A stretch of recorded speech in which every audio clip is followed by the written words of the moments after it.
Bueno, aquí estamos con sensación térmica de 7 grados 5 sobre cero, mañanita para estar abrigada. Estamos mejor que en el norte de Europa. Recién nos contaba el amigo Javier Ruiz desde Holanda que están con 6 grados bajo cero porque volvió la nieve.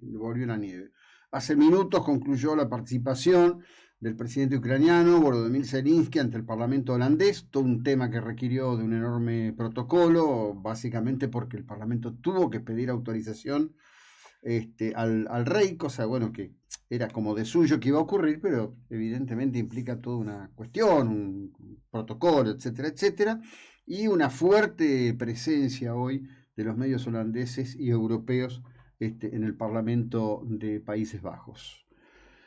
¿Qué está pasando? ¿Qué está ocurriendo? Aunque para la Argentina está bajando la intensidad de la cobertura y la presencia al respecto de la cuestión de la invasión rusa a Ucrania, el tema está absolutamente vigente, lleno de interrogantes y con algunas cuestiones que son extraordinariamente llamativas. Hay un título común en todos los medios europeos, no importa en qué idioma estén escritos, en donde se sostiene, basado en fuentes de la inteligencia norteamericana, que Putin está siendo engañado engañado por sus asesores y por los jefes militares en el campo. ¿Qué quiere decir esto? Bueno, que el autócrata ha ido formando alrededor suyo una situación en la que, tal como ocurría con Stalin, nadie se atreve, o como ocurrió con Hitler, nadie se atreve a venir a decir, mire, esto es lo que está pasando, esto es lo que efectivamente ocurre, esta es nuestra disponibilidad de fuerzas.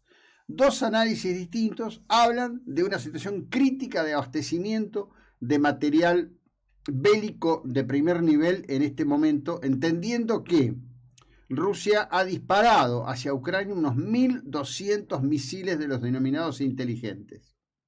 Que esto tiene que estar afectando severamente su recurso, un recurso completamente estimado en términos bélicos por la característica propia del misil, y que el registro de falla de esos misiles es bastante alto o en una proporción bastante alta.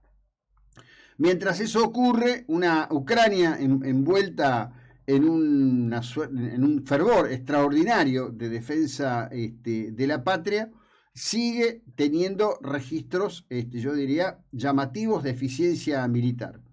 En el día de ayer fue capturada una francotiradora de nacionalidad serbia, pero que prestaba servicio en el ejército ruso.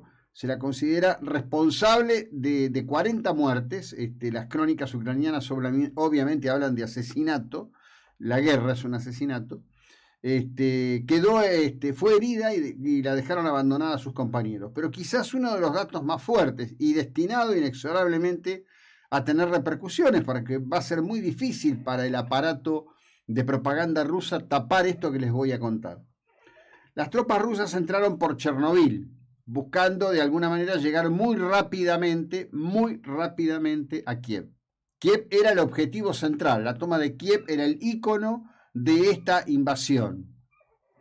Eso es obvio que ha fracasado.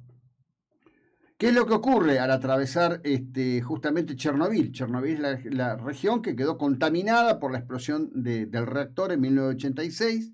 Esta es una historia que creo que más o menos todos conocemos mucho, más o menos alguien habrá visto la serie de HBO, está la película ahora que está en Netflix y además fue, por supuesto, para los contemporáneos, una cobertura de largo tiempo y de larga data, que inclusive tuvo repercusiones negativísimas aquí en la República Argentina. Muchos recordarán aquella historia de la leche contaminada con radiación de Chernobyl, un tema que fue de tremendo impacto cuando un colaborador directo de Carlos Saúl Menem, Miguel Ángel Vico, había junto con, si yo mal no recuerdo, con los hermanos Spadone, construido un negocio en la compra de varios cientos de miles de kilos de toneladas de leche, digamos, en estado de suspensión, para luego proceder a hacer todo el trabajo, envasarla y distribuirla en los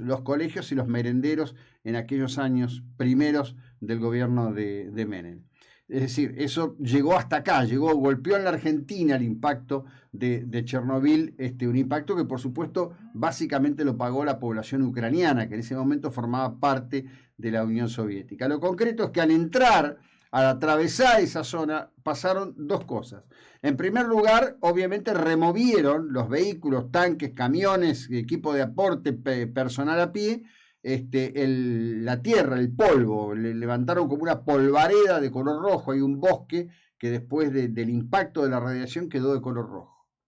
En las últimas horas, principios de esta semana, un operativo especial sacó una cantidad de hombres no especificada, pero se habla de 300 de ellos severamente afectados por la radioactividad. Cada día se le hará más difícil al gobierno ocultar lo que está ocurriendo. En primer lugar, un número de bajas que oscila entre 5.000 y 15.000. La amplitud del número es enorme, pero las fuentes, digamos, mezclan, por supuesto, la propaganda, con otros datos que son importantísimos. La inteligencia occidental, y en particular la de Estados Unidos, está literalmente haciéndose un festín con la información que recogen al respecto de las míticas superarmas rusas. Una cuestión que llama mucho la atención es la cantidad de aviones de combate Su-24 que han sido derribados con métodos muy sencillos. Entre otras cosas, ¿por qué? Bueno, porque estos aviones son muy efectivos a muchísima altura.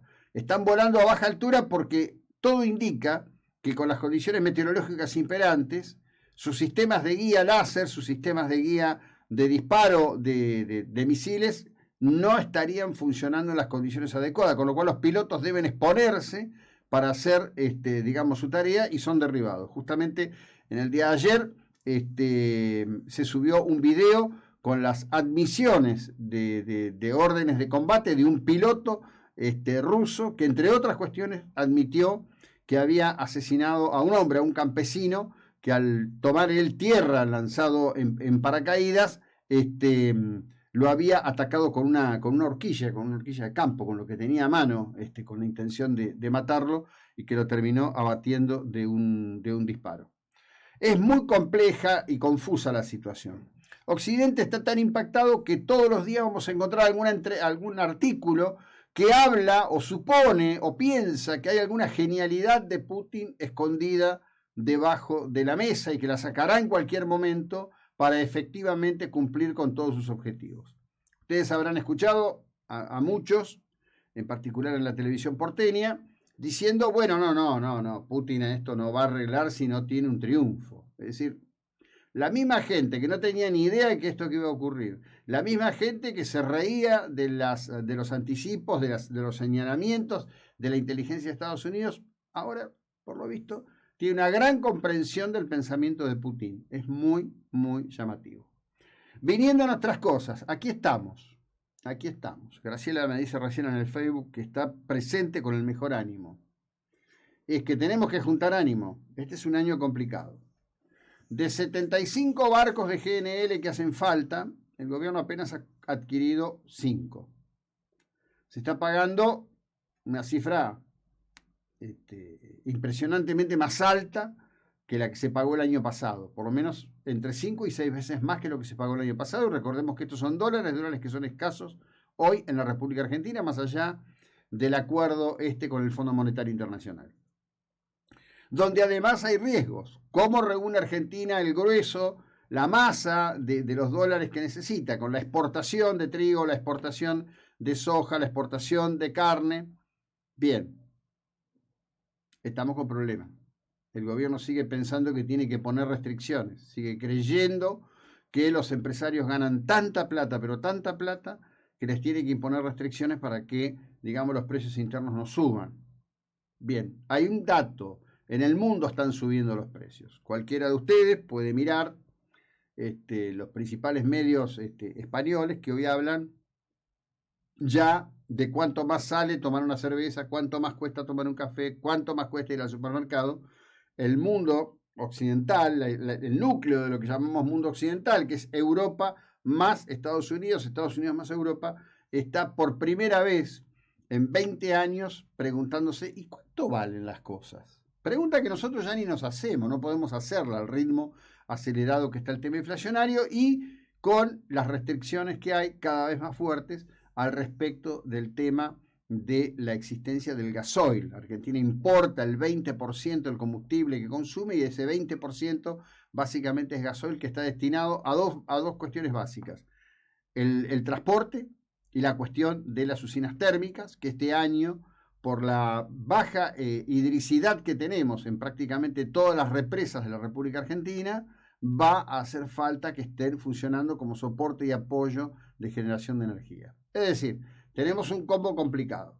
No creo que surja efecto el pedido de una terapia de grupo que plantea Alberto, salvo que el mensaje ese de la terapia de grupo estuviera dirigido a Cristina.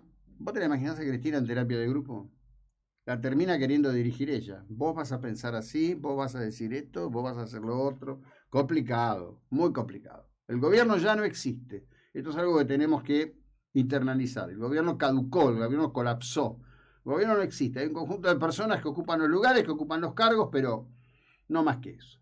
Mientras tanto, ciertos juegos de la política siguen estando presentes entre nosotros. La última excusa fue un aniversario del fallecimiento de Raúl Ricardo Alfonsín, considerado para muchos como el padre de la democracia, como el hombre que trajo y restableció el orden democrático en el país, y que también podría escribir tranquilamente su primer tiempo, porque las circunstancias que rodeaban excepcionales a ese gobierno marcaron y tuvieron mucho que ver con lo que quedó en la memoria como una impericia para la administración económica del país.